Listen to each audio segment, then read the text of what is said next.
Hello students, classical mechanics physics MSc previous की series में आज अपना टॉपिक है compound pendulum.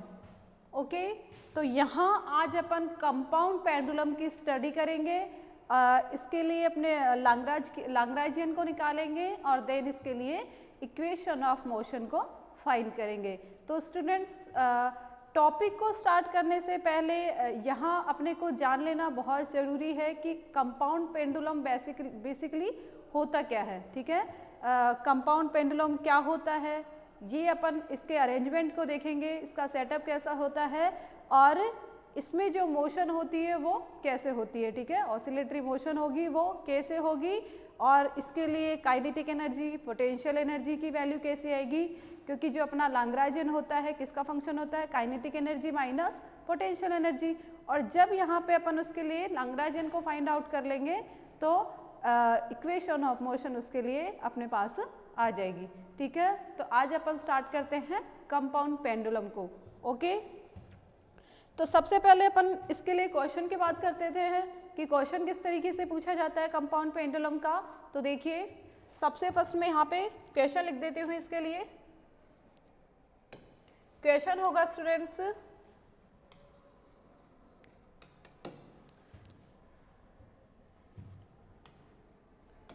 Use Lagrange equation of motion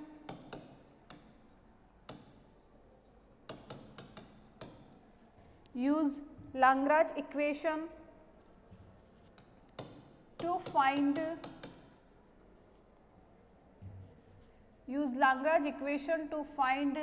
the equation of motion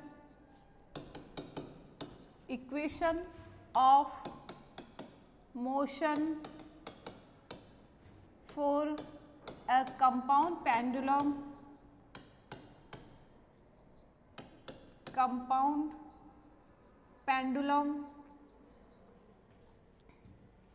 which is oscillating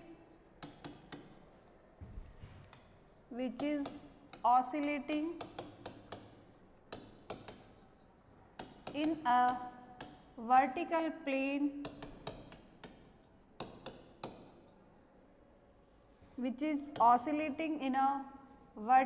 plane, about a fixed horizontal axis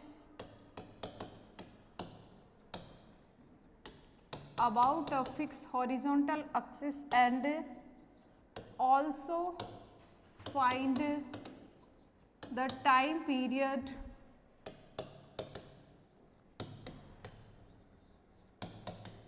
for small amplitude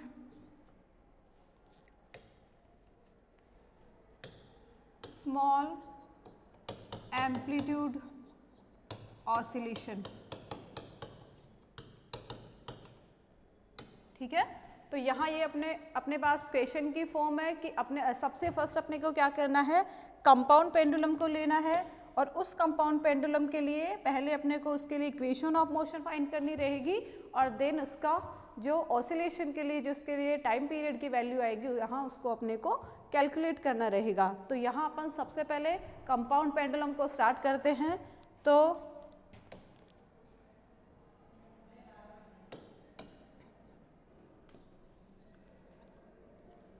compound pendulum अपना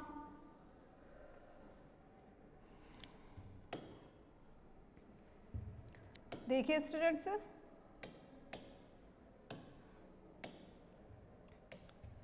तो solution में सबसे पहले अपने पास कंपाउंड पेंडुलम का अरेंजमेंट अपन देख लेते हैं कि कंपाउंड पेंडुलम होता क्या है।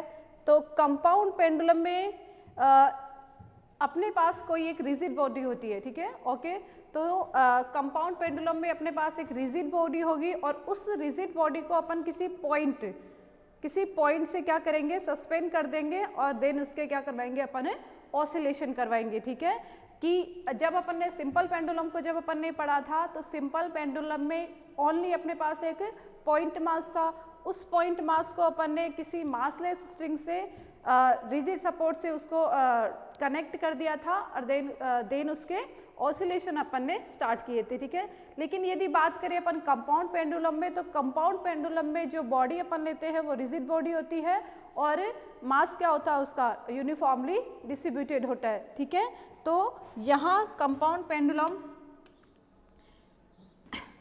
देखिए, जैसे कि ये अपने पास कोई रोड है, ओके, यहाँ ये अपने पास कोई रोड है।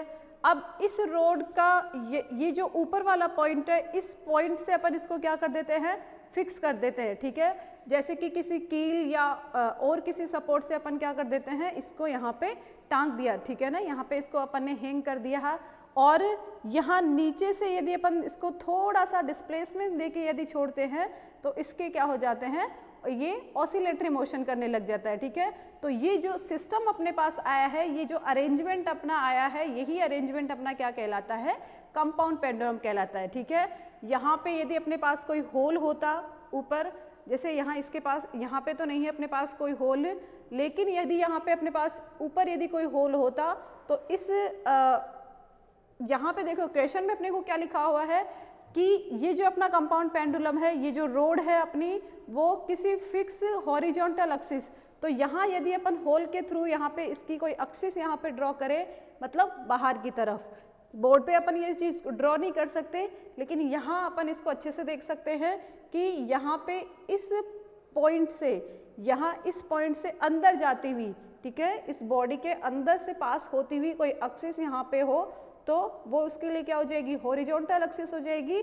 और इसके जब ऑसिलेशन अपन करवाते हैं इस तरीके से, तो ऑसिलेशन कौन से प्लेन में होते हैं, वर्टिकल प्लेन में, ठीक है। तो यहाँ से जो अपनी एक्सिस पास होगी, यहाँ जो इसका पॉइंट ऑफ सस्पेंशन होगा वो तो इसके लिए क्या हो जाएगी, हॉरिजॉन्टल एक्सिस हो जाएगी। और जहाँ इसके ऑसिलेशन होते हैं, जहाँ इसकी ऑसिलेटरी मोशन होती है, वो कौन से प्लेन में होती है, वर्टिकल प्लेन में, ठीक है। तो इसी अरेंजमेंट को अपन क्या बोलते हैं, कंपाउंड पेंडुलम बोलते हैं, ठीक है। इसका प्रैक्टिकल भी लैब में अपन करते हैं, इसको बार पेंडुलम भी कहा जाता है और यही अपना क्या कहलाता है, कंपाउंड पेंडुलम, ठीक है। याद रखने की बात है कि यहाँ अपन कौन सी बॉडी यूज करते हैं, रिजिड बॉडी, ओके। तो बात करें यदि इसके डायग्राम की, तो डायग्राम किस तरीके से, जैसा अपना नोटबुक में है वैसा डायग्राम अपन बना लेते हैं। डायग्राम ऐसा होता है इसका, देखिए स्टूडेंट्स,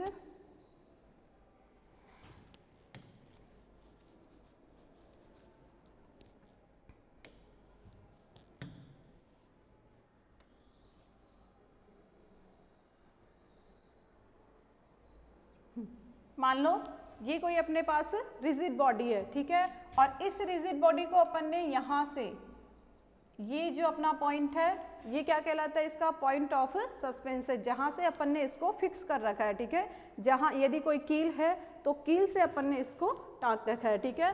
तो यहाँ से इस पॉइंट से अंदर की तरफ, ठीक है, यहाँ पे अपन इसको ड्रॉ नहीं कर सकते, लेकिन यहाँ पे जो अपना पॉइंटर है, इससे अपन इस तरीके से दिखा सकते हैं कि बाहर जाती हुई एक्सिस अपनी जो होगी वो इसके लिए कौन सी एक्सिस होगी, हॉरिजॉन्टल एक्सिस होगी, ठीक है। तो इस एक्सिस को मैं यहाँ इस तरीके से बना रही हूँ, ठीक है। और ये एक्सिस अपने पास PQ एक्सिस, जो कि इस रिजिड बॉडी से पास होती हुई, अंदर से पास होती हुई इस तरीके की वाली एक्सिस है, ठीक है ना, बाहर की तरफ आती हुई, ओके। तो और ये पॉइंट जो है अपना, ये क्या है, पॉइंट S, जो कि क्या कहलाता है इसके लिए, पॉइंट ऑफ सस्पेंशन। दूसरी बात अपन करते हैं कि जो अपनी रिजिड बॉडी होती है उसमें जो मास होता है यूनिफॉर्मली डिस्ट्रीब्यूटेड होता है, तो वहाँ अपन एक इसके लिए सेंटर ऑफ मास निकालते हैं।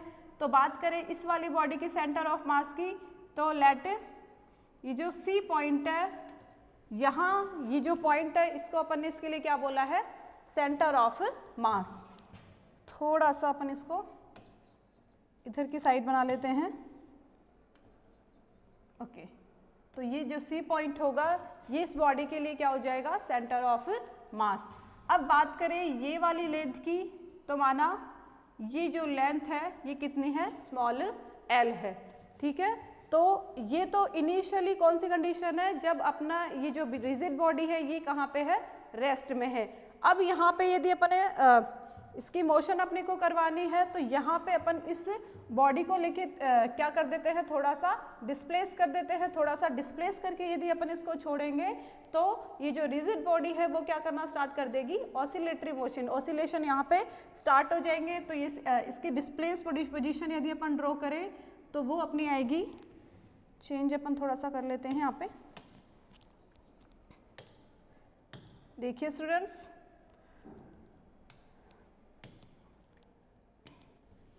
इसकी जो डिस्प्लेसमेंट के बाद जो इसकी पोजीशन होगी वो थोड़ा इस तरीके से हो जाएगी, ये वाली, ठीक है। या फिर थोड़ा सा इसको मैं ऐसे कर देती हूँ,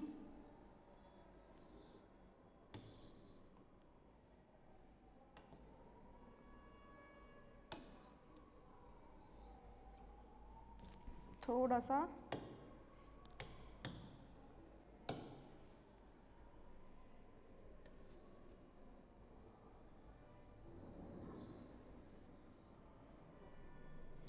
ये अपनी कोई भी रिजिड बॉडी है,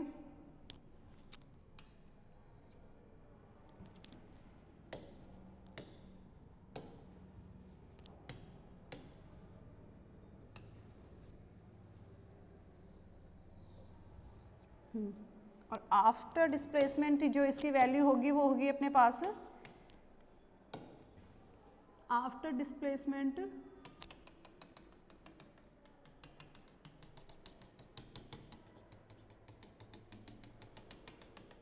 इस तरीके से, ओके। तो ये अपना हो जाएगा डिस्प्लेसमेंट वाली। तो जब ये इस बॉडी को अपन थोड़ा सा डिस्प्लेसमेंट देके छोड़ते हैं तो ये जो सेंटर ऑफ मास है ये अपना कहाँ पे आ जाता है, इस वाली कंडीशन पे, ठीक है। तो इसको अपन लिख सकते हैं C डैश, ओके। तो यदि यहाँ पे ये S2 अपने पास लेंथ कौन सी है, L है, तो ये लेंथ भी अपने पास क्या होगी, L होगी। और ये जो डिस्प्लेसमेंट है ये कितना दे रही हूँ मैं, थीटा, ठीक है। देखिए सबसे इनिशियल कंडीशन पे अपने ये वाली जो अपने पास पोजीशन है ये अपने पास इस रिजिड बॉडी के लिए क्या है, इक्विलिब्रियम की कंडीशन है, मीन पोजीशन है। अब इस मीन पोजीशन से अपन इसको यदि थोड़ा सा डिस्प्लेस कर देते हैं तो डिस्प्लेस करके यदि अपन इसको छोड़ेंगे तो यहाँ पे इस रिजिड बॉडी में क्या स्टार्ट हो जाएंगे, ऑसिलेशन स्टार्ट हो जाएंगे। तो इसी ऑसिलेटरी मोशन के लिए अपने को क्या निकालना रहेगा, इसका लैग्रांजियन, देन उसके लिए इक्वेशन ऑफ मोशन, ओके। तो देखिए स्टूडेंट्स, यहाँ पे डिस्प्लेसमेंट कितना है अपने पास, थीटा है। और ये जो ये वाली point of suspension and centre of mass की अपने पास लेंथ कितनी है, स्मॉल l। ये वाली लेंथ यदि अपने पास l है तो ये भी कितनी होगी, l ही होगी। ये वाली लेंथ अपने पास चेंज नहीं होगी। तो यहाँ अपन लिख सकते हैं काम क्या करना है अपने को, यहाँ पे इसके लैग्रांजियन फाइंड आउट करना है। और अपने को पता है लैग्रांजियन की वैल्यू क्या होती है, L = T - V। तो देखिए स्टार्ट करते हैं अपन। सबसे पहले तो अपन देख लेते हैं कि कंपाउंड पेंडुलम होता क्या है। तो यहाँ पे सबसे पहले कंपाउंड पेंडुलम, और कंपाउंड पेंडुलम के लिए यहाँ पर अपन लिखेंगे compound pendulum when a rigid body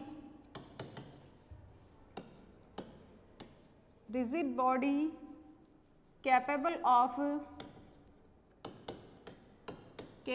of oscillating in a plane, in a vertical plane about a fixed horizontal axis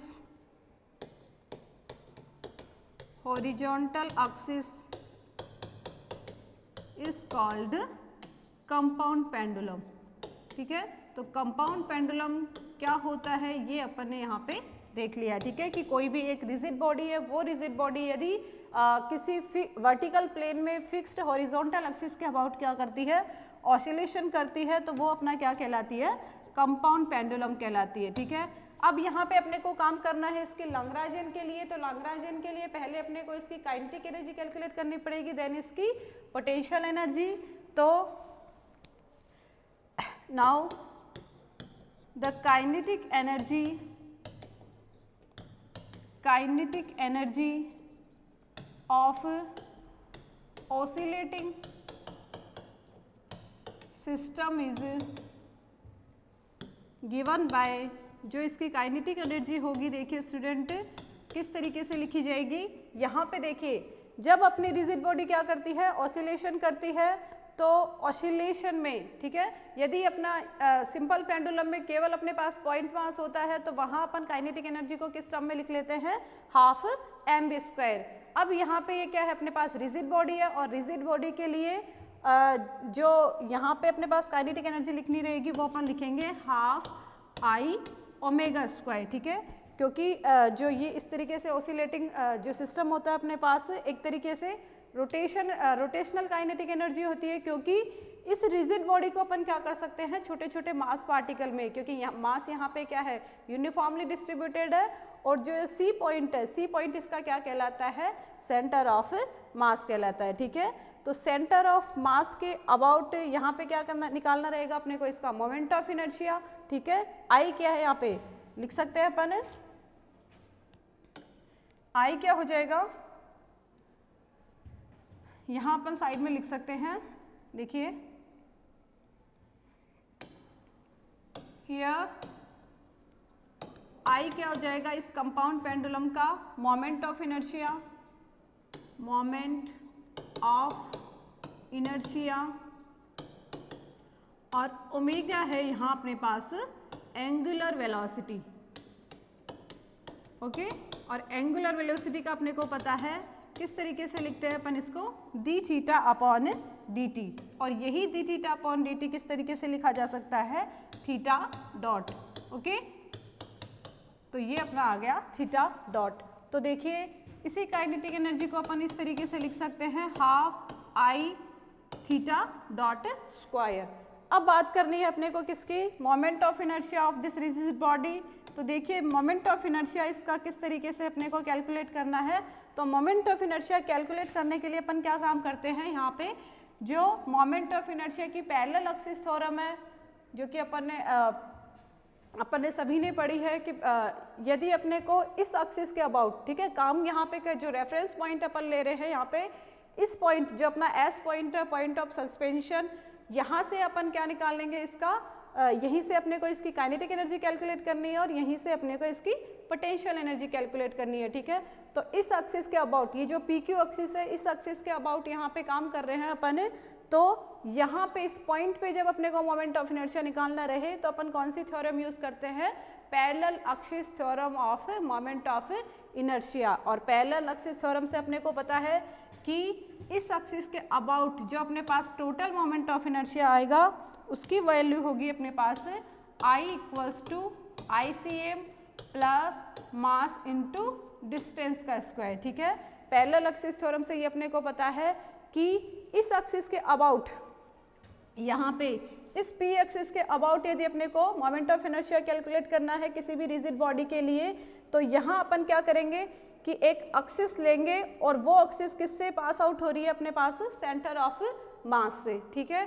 तो इस पी क्यू एक्सिस के about moment of inertia calculate करने के लिए अपन क्या करेंगे, फर्स्टली मोमेंट ऑफ इनर्शिया किसके about आएगा, सेंटर ऑफ मास के अबाउट, और जो बाकी जो अपने पास मास इनटू डिस्टेंस होगी वो टोटल m तो क्या है अपने पास इस रिजिड बॉडी का मास, और l क्या है यहाँ पे डिस्टेंस, ठीक है। टोटल मोमेंट ऑफ इनर्शिया की वैल्यू अपने पास आती है पैरेलल एक्सिस थ्योरम से ICM, और ICM क्या है, सेंटर ऑफ मास के अबाउट मोमेंट ऑफ इनर्शिया, और plus mass into distance square, और डिस्टेंस अपने को यहाँ पॉइंट ऑफ सस्पेंशन और सेंटर ऑफ मास के बीच की डिस्टेंस अपने को यहाँ पे लेनी है, ठीक है।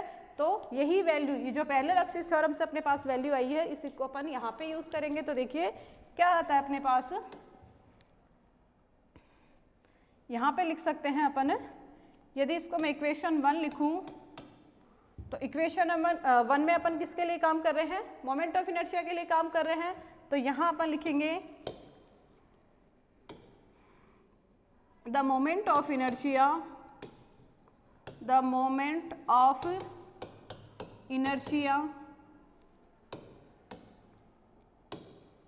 inertia, moment of inertia of pendulum about the axis of rotation, about the axis of rotation through S is given by देखिए यहाँ पे आई moment of inertia, rigid body जो अपने पास थी उसके लिए अपने को total moment of inertia calculate करना है। तो जो अपनी मोमेंट ऑफ इनर्शिया की पैरेलल एक्सिस थ्योरम है वहाँ से अपने पास टोटल वैल्यू क्या आती है, I equals to ICM plus mass into distance square, ठीक है। और m जो है अपने पास, जो कैपिटल M यहाँ पे अपन ने यूज़ किया है वो अपने पास जो रिजिड बॉडी है, जो कंपाउंड पेंडुलम है उसका अपने पास मास है। और L क्या है यहाँ पे, length between point of suspension and centre of mass. तो यहाँ पे लिख सकते हैं here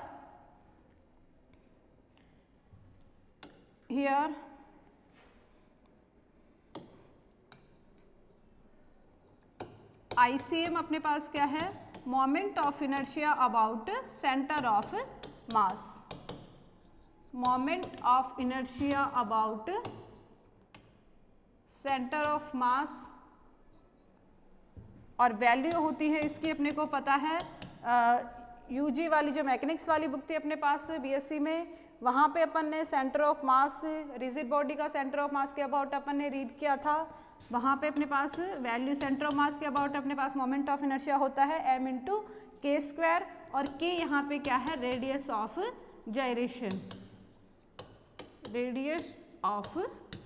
gyration, okay. And secondly अपन बात करें,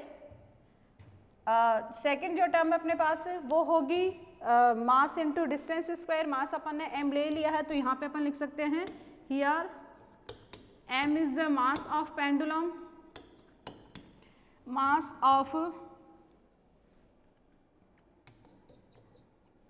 m is the mass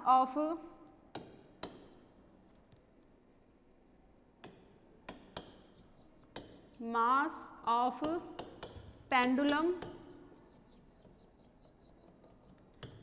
L क्या हो जाएगी, distance between centre of mass and point S, जहाँ से अपन ने इस रिजिड बॉडी को क्या किया है, सस्पेंड किया है, ओके। तो काम यहाँ पे अपन ने किसके लिए कर लिया है, moment of inertia of this rigid body. Total moment of inertia अपने पास क्या होगा, देखिए यहाँ साइड में अपन लिख सकते हैं। देखिए ये जो वैल्यू अपन ने लिखी है ये कहाँ से अपन ने लिखी है, from parallel axis theorem, parallel axis theorem of moment of inertia, okay. जो अपने पास समांतर अक्षों की प्रमेय अपन जिसको बोलते हैं उससे अपन ने ये वैल्यू यूज की है, ठीक है। तो यदि ये अपने पास इक्वेशन 2 हो तो इक्वेशन 2 में अपन किसकी वैल्यू रखेंगे, ICM की, जो कि अपने पास कितनी आई है, m इंटू के स्क्वायर, और k यहाँ पे क्या है अपना, रेडियस ऑफ जायरेशन। देन लिख सकते हैं अपन यहाँ पे टोटल मोमेंट ऑफ इनर्शिया अपने पास हो जाएगा m के स्क्वायर, जो कि अपना सेंटर ऑफ मास के अबाउट मोमेंट ऑफ इनर्शिया है, और जो दूसरी टर्म थे अपने पास m इंटू एल स्क्वायर। तो यहाँ पे ये वैल्यू अपने पास क्या हो जाएगी, m into k square plus L square. तो काम किसके लिए कर लिया अपन ने, मोमेंट ऑफ इनर्शिया के लिए। तो ये वाली वैल्यू अपने को कहाँ पुट करने हैं, जहाँ अपनी काइनेटिक एनर्जी थी। काइनेटिक एनर्जी की वैल्यू क्या आई थी अपने पास इस कंपाउंड पेंडुलम के लिए, देखिए टोटल t अपने पास था half I theta dot square. तो थीटा तो यहाँ पे अपने पास इस पेंडुलम का क्या है, डिस्प्लेसमेंट है, ठीक है। कि यहाँ अपन ने काम क्या किया था कि एक अपनी कोई रिजिड बॉडी थी, उस रिजिड बॉडी को अपन ने एक पॉइंट पे सस्पेंड करके और थोड़ा सा डिस्प्लेसमेंट अपन ने उसको दे दिया था। तो जब डिस्प्लेस करी गई वो अपनी मीन पोजीशन से, तो वो जो बॉडी है वो ऑसिलेटरी मोशन करना स्टार्ट कर दी, ठीक है। अपनी जो मीन पोजीशन है उसके अबाउट उसने ऑसिलेशन करना स्टार्ट कर दिया था, ठीक है। तो इसी ऑसिलेटिंग सिस्टम के लिए अपन ने टी को कैलकुलेट कर लिया था, टी अपना था half I omega square, omega इसकी एंगुलर वेलोसिटी है और अपने को पता है जो अपनी ओमेगा है उसको अपन किस तरीके से लिख सकते हैं, D theta, change in time derivative of theta, और थीटा डॉट से अपन इसको रिप्रेजेंट कर सकते हैं, ठीक है। तो अपने पास टी की वैल्यू क्या आ जाती है, देखिए, तो टी अपना आ जाएगा यहाँ पे, टोटल टी को अपन लिख सकते हैं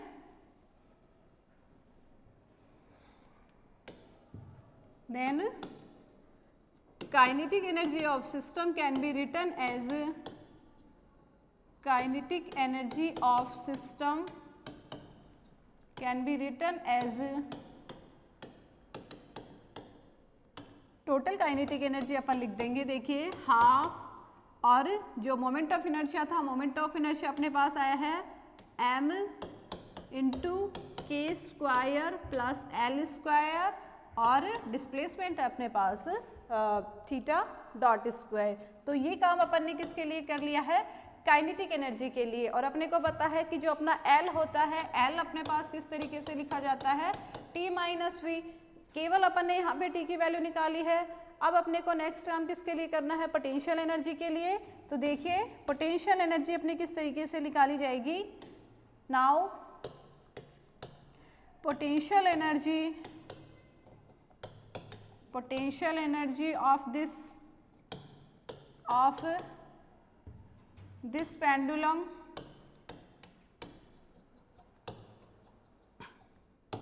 with reference point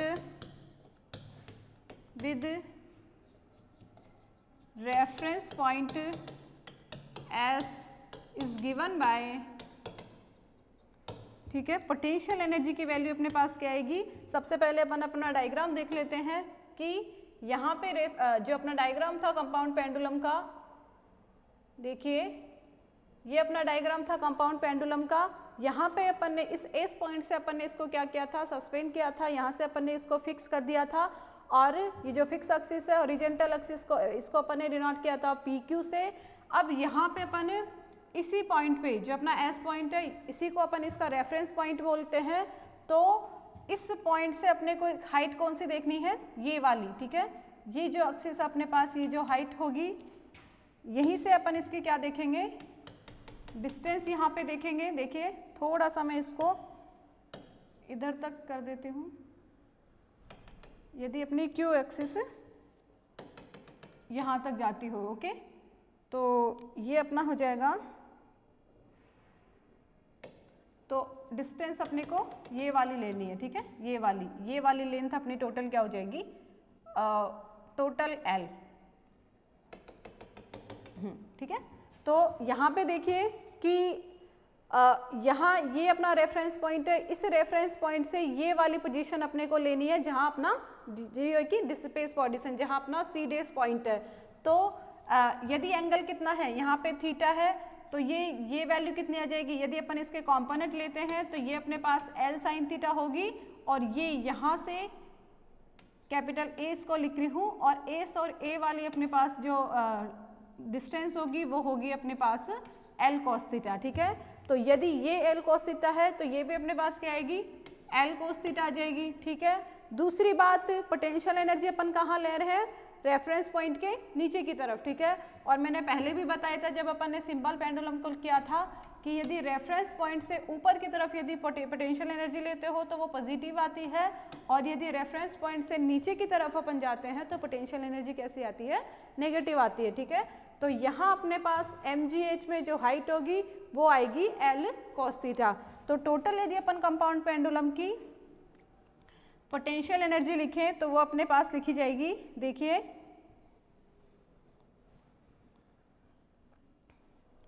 जो पोटेंशियल एनर्जी अपने पास लिखी जाएगी वो होगी माइनस मैंने क्यों यूज़ किया है, क्योंकि रेफरेंस पॉइंट से नीचे की तरफ अपन जा रहे हैं, तो वो होगी अपने पास माइनस mgh, और लिख सकते हैं अपन इसको माइनस mgL cos थीटा, क्योंकि जो नीचे अपने पास जो हाइट आ रही है, जहाँ अपना पॉइंट C डेस है सेंटर ऑफ मास वाला, वो वाली डिस्टेंस अपने पास क्या है, L cos थीटा है। तो ये अपना काम किसके लिए हो गया, पोटेंशियल एनर्जी के लिए। तो देखिए इक्वेशन 4 किसको रिप्रेजेंट कर रही है, काइनेटिक एनर्जी को, और वो काइनेटिक एनर्जी अपने पास क्या आई है, हाफ एम के square plus L square into theta dot square. ये अपने पास क्या है, काइनेटिक एनर्जी है। बात करें पोटेंशियल एनर्जी की, तो पोटेंशियल एनर्जी अपने पास इस कंपाउंड के लिए कंपाउंड पेंडुलम के लिए है minus m g l cos theta. ठीक है, तो सिंपली अपन क्या निकाल लेंगे, लैग्रांजियन। तो यहाँ पे अपन इसका लैग्रांजियन लिख सकते हैं, then Lagrangian for this pendulum,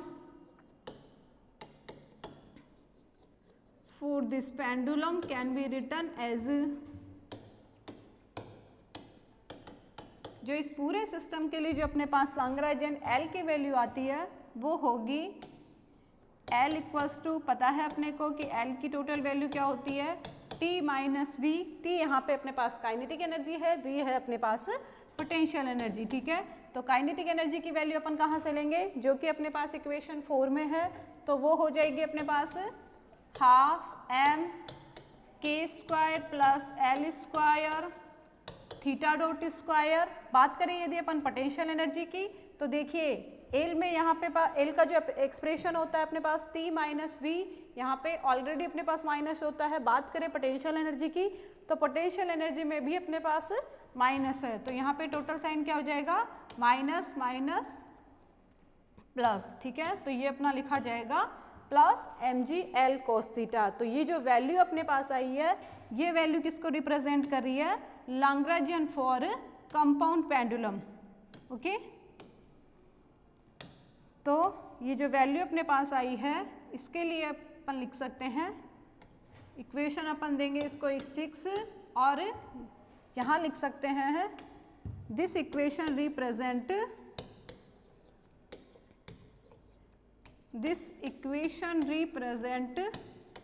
Lagrangian for compound pendulum।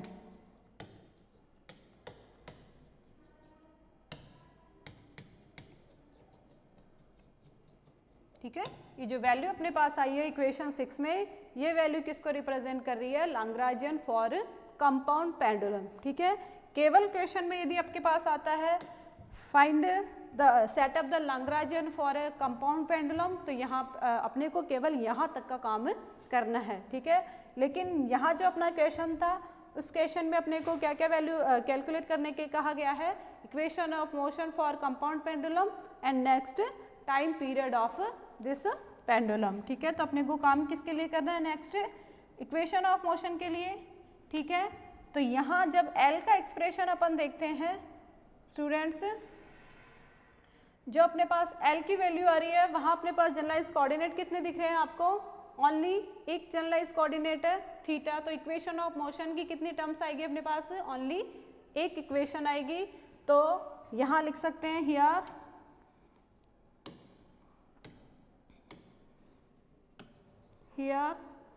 Only one generalize coordinate q equals to theta, then Lagrange equation of motion for this pendulum, Lagrange equation of motion for this pendulum can be written as, ठीक है, केवल theta generalise coordinate है अपने पास यहाँ पे, तो जो Lagrange equation of motion की फॉर्म होगी अपने पास, वो लिखी जाएगी d by d t of del L upon del theta dot minus del L upon del theta equals to 0। तो ये अपने पास यहाँ पे इस पेंडुलम के लिए किसकी इक्वेशन होगी, Lagrange इक्वेशन ऑफ मोशन, और केवल अपने को वैल्यू किसकी कैलकुलेट करनी है, del L upon del theta dot and second del L upon del theta. ठीक है, तो केवल काम क्या करना है अपने को कि जो L की वैल्यू टोटल L अपने पास आया है Lagrangian इन इक्वेशन 6, उसका फर्स्टली अपने को किसके रेस्पेक्ट में डेरिवेटिव लेना है, थीटा डॉट के रेस्पेक्ट में, देन थीटा के रेस्पेक्ट में। ठीक है, तो फर्स्टली अपन वैल्यू किसकी कैलकुलेट कर लेते हैं, del L upon del theta dot की। ठीक है, तो जो अपने पास L टोटल L आया है, वहाँ पे थीटा डॉट वाली ओनली टर्म कौन सी अपने पास है, फर्स्ट टर्म है, तो जब अपन इसका थीटा डॉट के रेस्पेक्ट में क्या लेते हैं, डेरिवेटिव लेते हैं, तो अपने पास वैल्यू आ जाएगी हाफ m, कैपिटल M है ये, हाफ m के स्क्वायर प्लस एल स्क्वायर, ये अपना एज इट इज रहेगा क्योंकि यहाँ पे ये अपने पास क्या है, एज ए कांस्टेंट है। केवल जो डेरिवेटिव होगा अपना वो होगा थीटा डॉट स्क्वायर का, ठीक है। और थीटा डॉट स्क्वायर का जो डेरिवेटिव अपने पास आएगा वो होगा 2 थीटा डॉट, 2 यहाँ पे अपने पास कैंसिल हो जाएगा और केवल अपने पास वैल्यू क्या बचती है, देखिए students, m into k square plus L square theta dot. ये किसकी वैल्यू आई है अपने पास, del L upon del theta dot की। सेकंड काम अपने को किसके लिए करना है, मैं इसको इक्वेशन 7 दे रही हूँ। सेकंड अपने को काम करना है del L upon del theta के लिए, ठीक है। तो इसकी वैल्यू भी अपन कैलकुलेट कर लेते हैं। वो क्या आएगी अपने पास कि जो अपने पास एल है, देखिए यहाँ पे एल को देख लीजिए कि एल में केवल थीटा की टर्म अपने पास कहाँ पे है, सेकेंड टर्म में है, और सेकेंड टर्म अपने पास क्या है, m g l cos theta. तो ये जो टर्म है अपने पास है यहाँ पे जो कॉस थीटा है उसका अपने को क्या करना रहेगा, थीटा के रेस्पेक्ट में डिफ्रेंशिएशन, और वैल्यू क्या आएगी, कॉस थीटा का होता है अपने पास माइनस साइन थीटा। तो यहाँ अपन लिख देंगे, नेक्स्ट अपन लिख देंगे del L upon del theta, और देख लीजिए एक बार जो सेकेंड टर्म थे अपने पास ये वाली, ये minus m g l cos theta, इसका अपने को थीटा के रेस्पेक्ट में करना रहेगा। तो वैल्यू आएगी अपने पास, डायरेक्टली मैं लिख देती हूँ एम,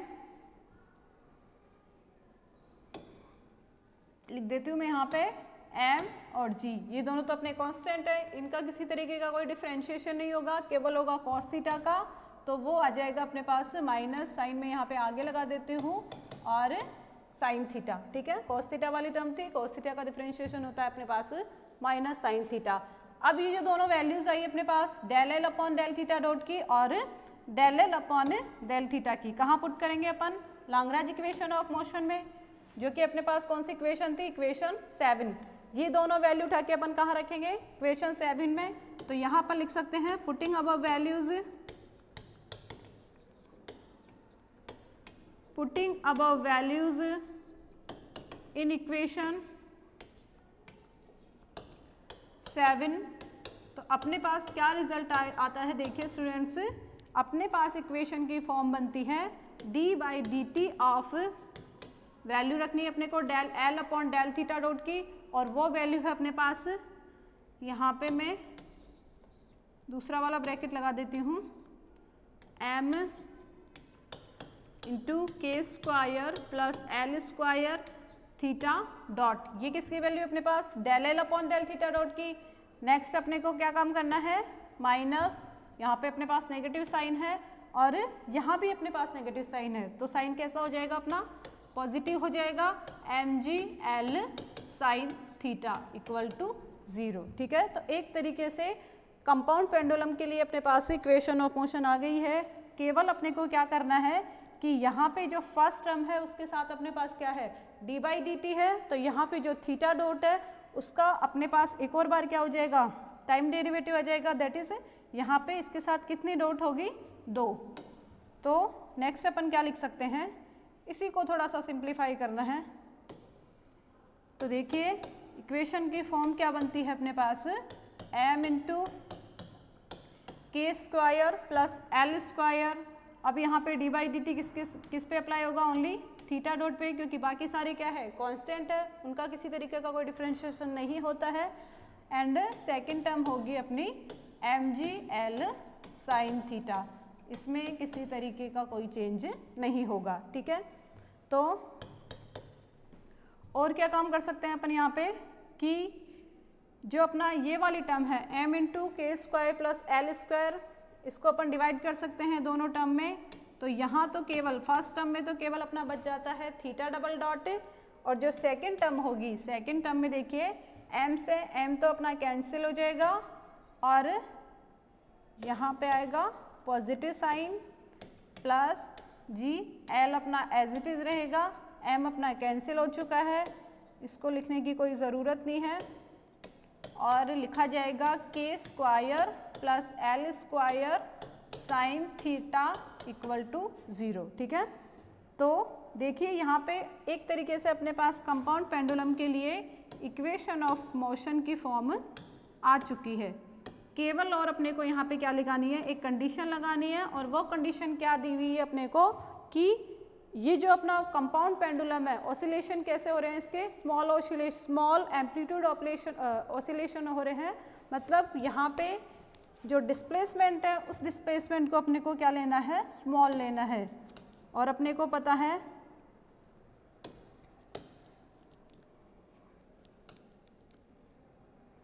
लिख सकते हैं अपन यहाँ पे वैल्यू होगी for small oscillation,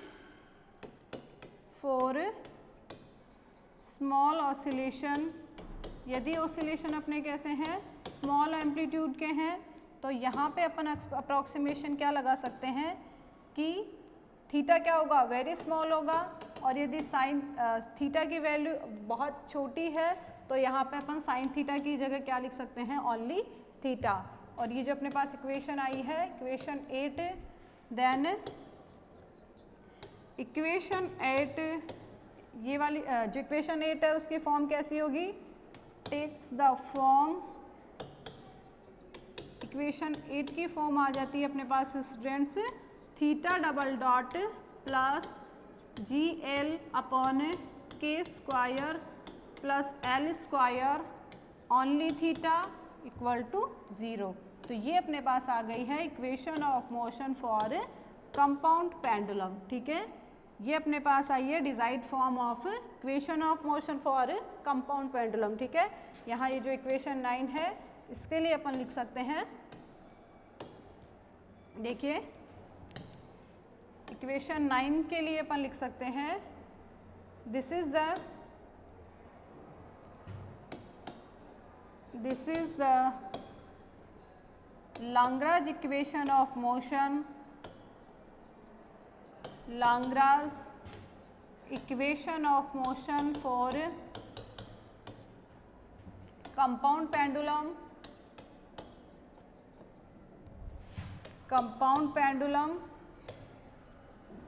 and this equation is similar as, क्योंकि देखो यहाँ तक यदि काम अपना केवल इक्वेशन ऑफ मोशन तक होता तो यहाँ पे अपने पास रिजल्ट आ चुका है, लेकिन अपने को क्या करना है, इसके लिए टाइम पीरियड भी कैलकुलेट करना है। तो देखिए यहाँ ये जो इक्वेशन 9 आई है अपने पास किसके सिमिलर है, अपने पास ये जो अपने पास सिंपल हार्मोनिक मोशन के लिए जो अपने पास इक्वेशन आती है उसके सिमिलर है, ठीक है। तो यहाँ से अपन इसका डायरेक्टली टाइम पीरियड निकाल सकते हैं। This equation is similar as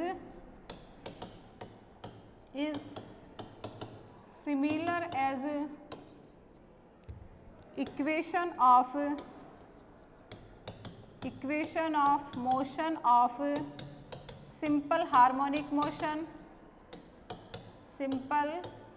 और सिंपल हार्मोनिक मोशन की इक्वेशन आप सभी जानते हैं, हार्मोनिक मोशन,